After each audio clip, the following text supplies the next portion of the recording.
we go, guys.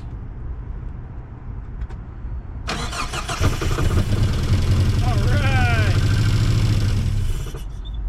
And there she is. She runs. What's up, everyone? Welcome back to the channel.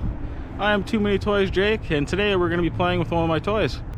If you haven't seen my last video, we took the carburetor off my Mazda b2200 in preparation for a new Weber carburetor going on.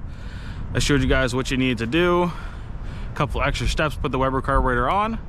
So now we're going to put the new one on. It came in last night, so I figured it's such a beautiful day out today. Sun is shining.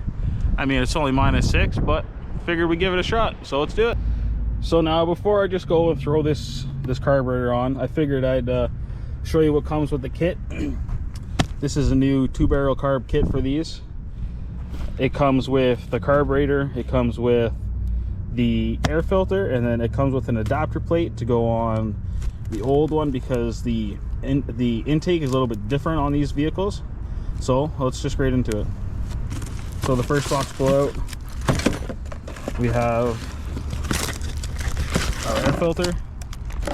Our air filter here comes with all the necessary hardware and stuff like that to put it on. It's a nice chrome air filter, and of course I just dumped everything out in there, but you guys get the gist. Chrome air filter, first thing.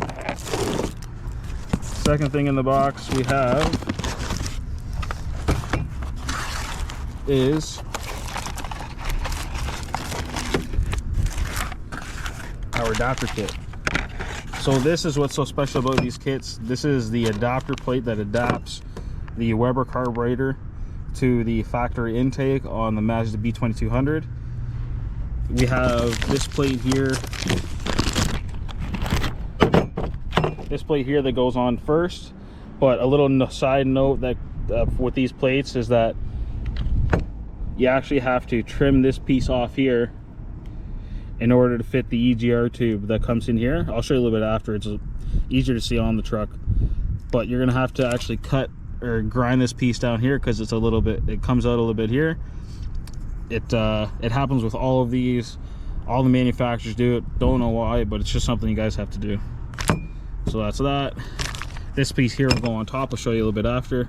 It goes on top, and the carburetor goes on top like that. Now we have the carburetor itself. Here.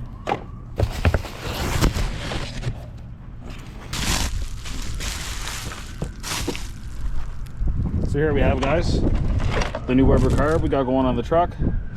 This is a 38 Weber downdraft carb. It comes with everything you need. On these ones, it's going to come with, I've already done it because I've had this out of the box. It's going to come with a fitting here that comes out. It needs to be plugged.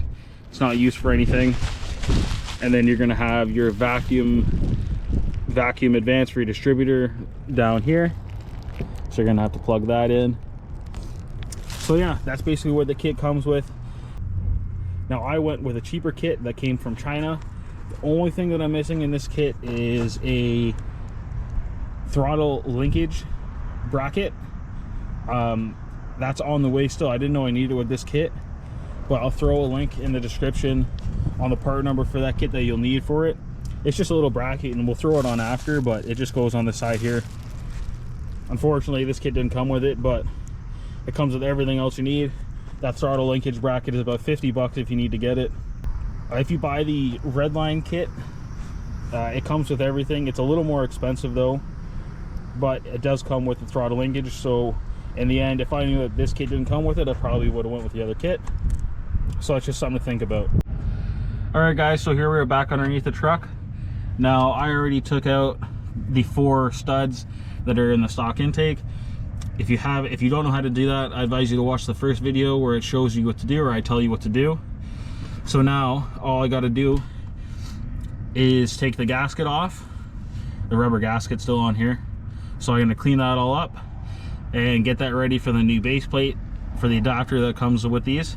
Now I'll show you quickly why you need the adapter, because this actual bolt hole isn't even a part of the intake. It's just another piece that's there. So there's actually a hole in between there. So when you put the new plate on, It covers that up so there's no hole, and it's a straight bolt on for the adapter plate for the new 2-barrel carburetor. So we'll get back when this is all done and I got this all cleaned up, ready to put the adapter plate on. All right guys, so we're back. We got the intake all cleaned up. Here, I'll show you what I got. Just clean up the best you can, just so the gasket sticks nice and good there. So what I'm going to do, not everybody, you don't have to do this, but I'm going to do it anyways. I'm going to take a little bit of black sealant and just put a couple dabs around here, just so when I put the gasket on, it sticks, it doesn't go anywhere. So that's done like that. We'll put the gasket on here, just like so. Goes on like that. And then what you're going to do is we're going to take our plate, we're going to drop our first plate on it, and then we're going to bolt it down, and I'll show you guys how to do that. Put our gasket down. Now we got our plate. As you can see here, when you put the tube on for the EGR, you can see why you have to actually grind down the bracket there, because it actually hits. If you grind it down just that little bit, it fits perfectly. So we got 4 bolts to go in here. These little guys, we'll drop them in. 1, 2, 3, 4. Now be careful when putting these in, because these aluminum brackets can actually crack. So do it nice and easy. Make sure you don't over tighten them. So I'm gonna get that done and we'll be right back. Okay guys, so after you got that all bolted down nice and tight, like I said, make sure you don't over tighten it, you don't want to crack it. We got one more gasket that goes like this, and then we have the adapter plate for the actual carb. So now once we put this on, get it all tightened up, we're gonna put the studs in here, the spots for the studs here on the outside for the actual carburetor. We're gonna put one more gasket on, and then we're gonna be able to slide our carburetor right on there. So let's get to it. All right guys, so as you can see, we got our second plate on here. There is 4 Allen head bolts that bolted down. Make sure you don't want to over tighten those. You don't want to crack this one as well. Also, don't forget the gasket in between. And then we got our 4 studs on here. So the last thing to do is, we'll take carburetor, and she should just, boom, drop it on just like that. That's how easy it is, guys. It's not too much to it, just a couple bolts. Now it's going to be the small things. We're going to have to hook up our fuel line, which unfortunately I'm not doing right now. But what you do, obviously, you just put it on here, this one here, tighten it down with your hose clamp. This one, you guys are going to have a fit in that comes out here. Mine broke off in the box, which is good, so I just filled it full of silicone, took it out, filled it full of silicone, so that's now plugged. We have our one vacuum advance hose for the distributor we got to hook up, and then we got to hook up a wire going to the choke that goes to the alternator. I'll show you guys what I did there, and then the throttle cable, and that's it. So let's get to it. Let's see what else I can put on here, and then we'll be right back. I forgot one big thing. Make sure you don't forget it. Your gasket. Don't forget this, you're gonna have a big vacuum leak. So make sure you just put that on there like this. Boom. Now you're ready for your carburetor. Carburetor just slides on. Put your 4 bolts on. Carburetor is done, except for the small things. Let's move to the next thing. Alright guys, so we're back. We got the carburetor on. Mostly anyways, I got a couple little things I'm gonna do after. I'll tell you guys what to do now, and then when my parts come in, I'll do it later. So here it is. All shiny new. Look at that. Looks good on there. It's gonna run a hell of a lot better as well.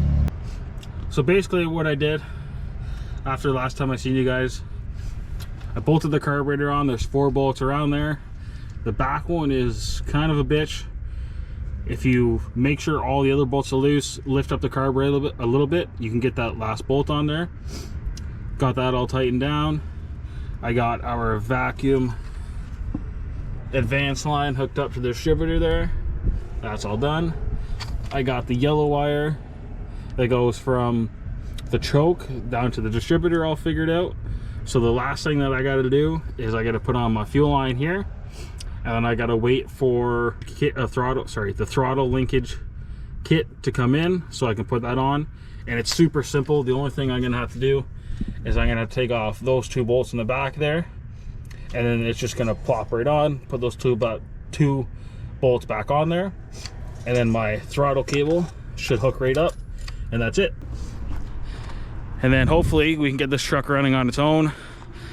It's been 20 years. I've had it running for 10-12 seconds just to see if the motor's good. The motor sounds good. Once I get all the fuel system hooked up, it's going to be nice to have everything all done, get it running, and then I can do an oil change on it, and then I can move on to other stuff. I can move on to the clutch assembly, getting that all figured out so I can get it to move. I'm gonna have to lift it up. I'm gonna have to take the rear wheels off, get the rear brakes unseized, get that all figured out, and then hopefully, cross my fingers, after that we should be ready to drive, or at least move anyways. I gotta bring it over to the house so I can get it in the backyard, get it out of the parking lot that we're in, because we've got a lot of interest in the truck. A lot of people want to buy it, but it's not for sale. You guys, it's not for sale. Not yet anyways. So hopefully in the next couple weeks we're supposed to have some half decent weather out. We'll get all that done. We'll get the truck running. And yeah, we'll make a couple videos on it so you guys can see. Guys, so I figured I couldn't leave you guys in the loop. I'm gonna try and throw some gas down the carburetor and see if she makes some noise, see if she does anything. And then yeah, once I know that this works, we'll throw the new fuel system on there and then we'll be good to go. If you're gonna do this, make sure you throw a little bit of gas. Don't throw a lot. Don't do what I do.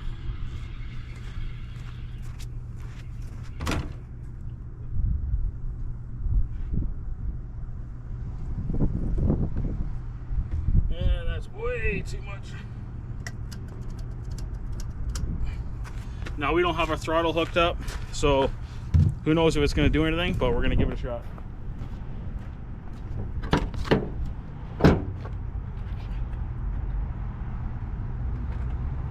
Go, guys.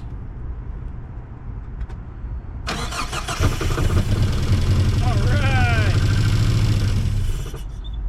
and there she is. She runs.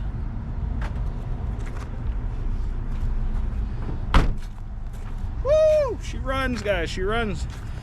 That was so much better than the last time I tried to do this. Last time I tried to do this, I had the old carburetor on it and it was all seized up, and she just wanted to rev right to the moon. It sounds much better. I can't wait to get that fuel system on now. I am so excited. Just wait, this truck's gonna be back very soon. All right, guys, I just want to say thank you very much. I appreciate y'all watching the channel. I hope you enjoyed this. I hope you learned a little bit about how to take a carburetor off, how to put one on, a couple little things about them. You guys got to see it run. I'm so happy about that. We're gonna have to do the fuel system next, complete fuel system, get it running, do an oil change, and then hopefully soon enough, we can get her to move on her own. And that would be amazing. I just want to say thank you guys so much for watching my videos. If you like them, please like them. Please subscribe. Please comment. It helps me. It helps the channel. If you guys have any comments or any things I should do to the truck or you guys want to see, or any other of my vehicles for that matter, please let me know. I'm going to be introducing my other 2 vehicles coming up in the next couple weeks or so. As soon as the weather starts getting better, I can pull them out. You guys are going to see some cool shit, I tell you. But I got my my pro street car and my high school car. So just watch out for those videos coming up and enjoy. Thanks for watching, guys. Have a great day.